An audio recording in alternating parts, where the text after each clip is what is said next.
Shalom Shalom. Selamat hari Kamis 11 Agustus 2022.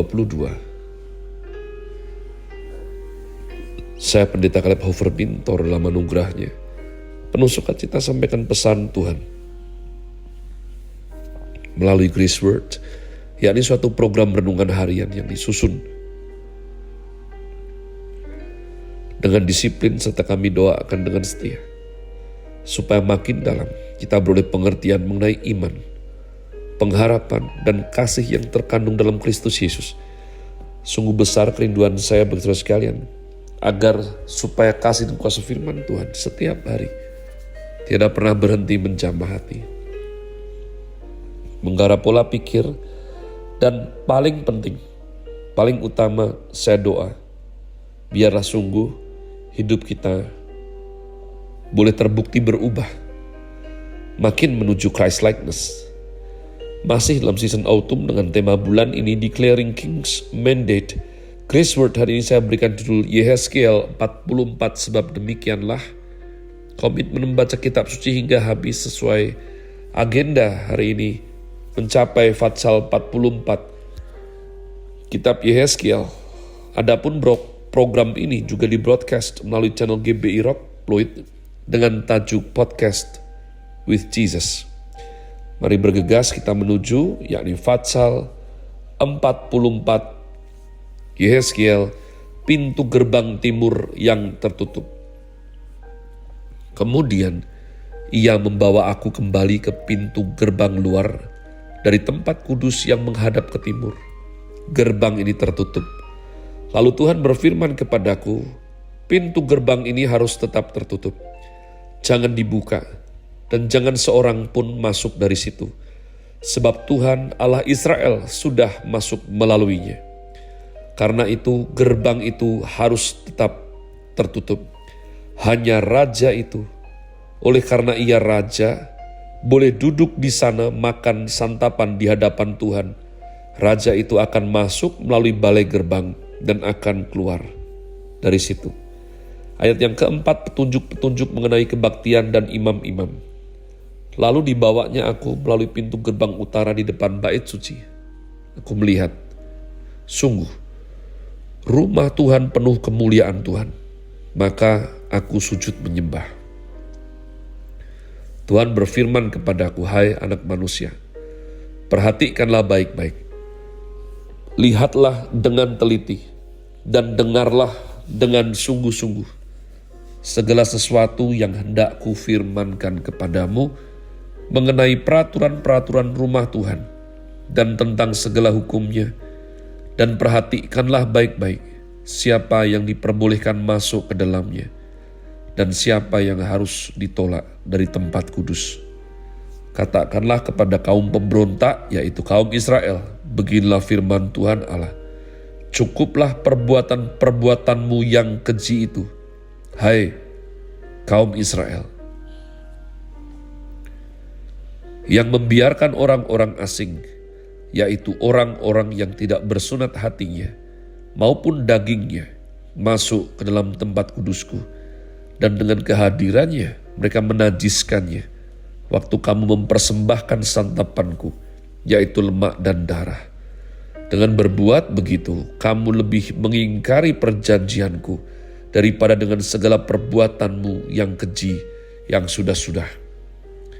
Kamu tidak memelihara barang-barangku yang kudus, dan kamu mengangkat mereka untuk memelihara kewajibanmu terhadap aku di dalam tempat kudusku. Oleh sebab itu beginilah firman Tuhan Allah, tidak seorang pun dari orang-orang asing yang hatinya dan dagingnya tidak bersunat boleh masuk dalam tempat kudusku. Ya, setiap orang asing yang ada di tengah-tengah orang Israel. Tetapi orang-orang Lewi yang menjauh daripadaku, waktu Israel sesat daripadaku, dengan mengikuti berhala-berhala mereka, akan menanggung hukumannya. Di dalam tempat kudusku, merekalah yang mendapat tugas penjagaan di pintu-pintu gerbang bait suci dan tugas pelayanan di dalam bait suci. Merekalah yang menyembelih korban bakaran dan korban sembelihan bagi bangsa itu dan bertugas bagi bangsa itu untuk melayaninya. Oleh karena mereka telah melayani bangsa itu di hadapan berhala-berhala mereka, dan mereka bagi kaum Israel telah menjadi batu sandungan yang menjatuhkannya ke dalam kesalahan. Oleh karena itu aku bersumpah mengenai mereka. Demikianlah firman Tuhan Allah.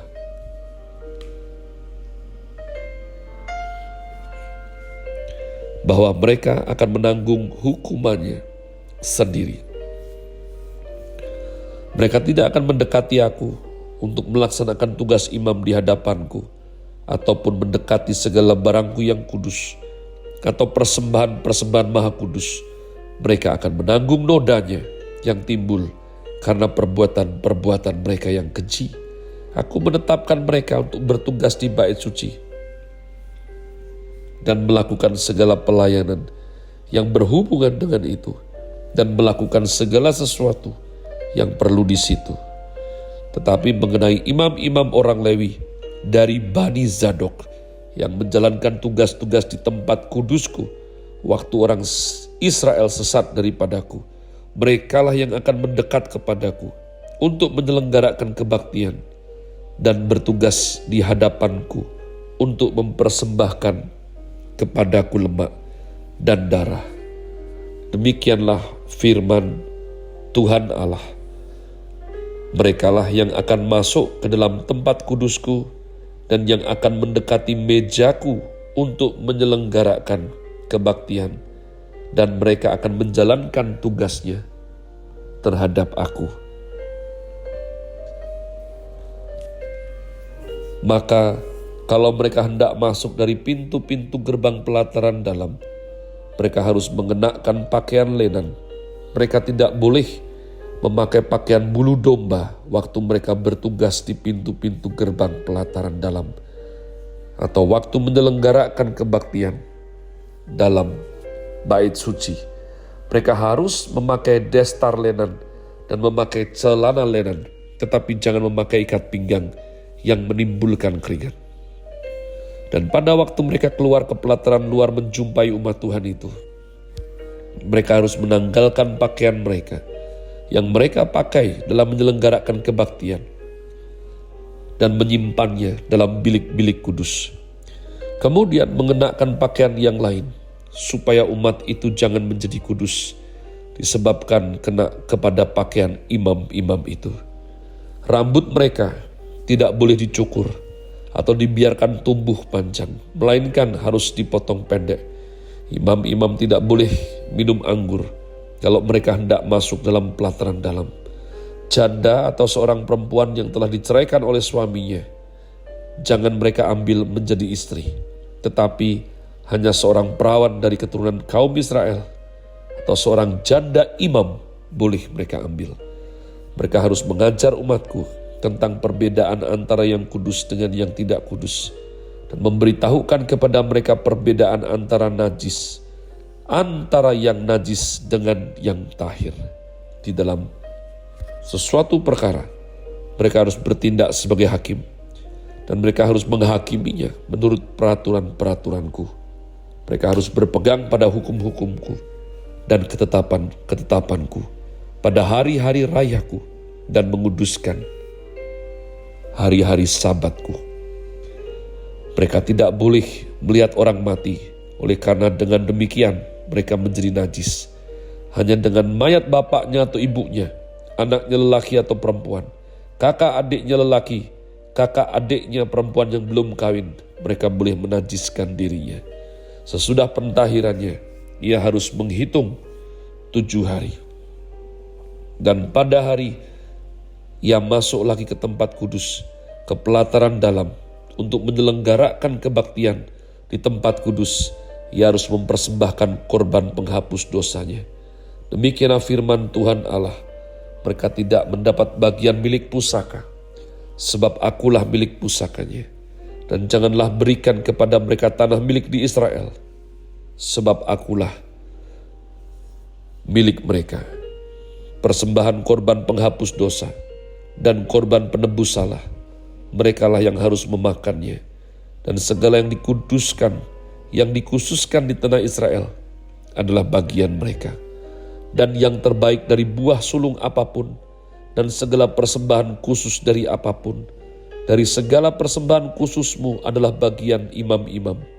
Juga yang terbaik dari tepung jelaimu harus kamu berikan kepada imam, supaya rumah-rumahmu mendapat berkat. Segala burung atau binatang yang sudah mati, atau yang menjadi sisa mangsa binatang buas, janganlah dimakan oleh imam-imam. Umat Tuhan, saya sungguh bersyukur, namun waktunya sungguh sangat sedikit sekali. Di dalam Yeskiel pasal 44 ini terkandung di dalamnya suatu nubuatan yang mempertobatkan banyak orang Yahudi, sebab mereka meyakini Mesias akan masuk dari gerbang timur yang disebut gerbang emas Yerusalem. Maka Salahuddin ketika menaklukkan Yerusalem menutup pintu gerbang timur atau gerbang emas yang dalam bahasa Ibrani disebut Sya'ar Harahamin atau gerbang belas kasihan ini. Nah, umat Tuhan, ditutup 1187 Masehi, namun terlambat. Yesus Kristus Tuhan, keturunan Yehuda murni, disebut anak Daud, dinubuatkan dalam kitab Yoel, Yesaya, Mika, dan banyak sekali dieluk-elukkan sebelum ditutup. Setelah lewat, baru ditutup. Tuhan, karyanya ajaib. Tuhan memakai Salahuddin yang merasa ingin memboikot daripada nubuatan digenapi, justru menggenapi nubuatan tersebut. Saya bersyukur sekali karena saya sudah menyaksikan ke sana. Saya berdoa supaya engkau yang mendengarkan ini mempunyai suatu kehausan dan rasa ingin tahu yang lebih dalam mengenai firman Tuhan yang adalah ya dan amin. Have a nice day. Tuhan Yesus memberkati saudara sekalian. Sola Gratia.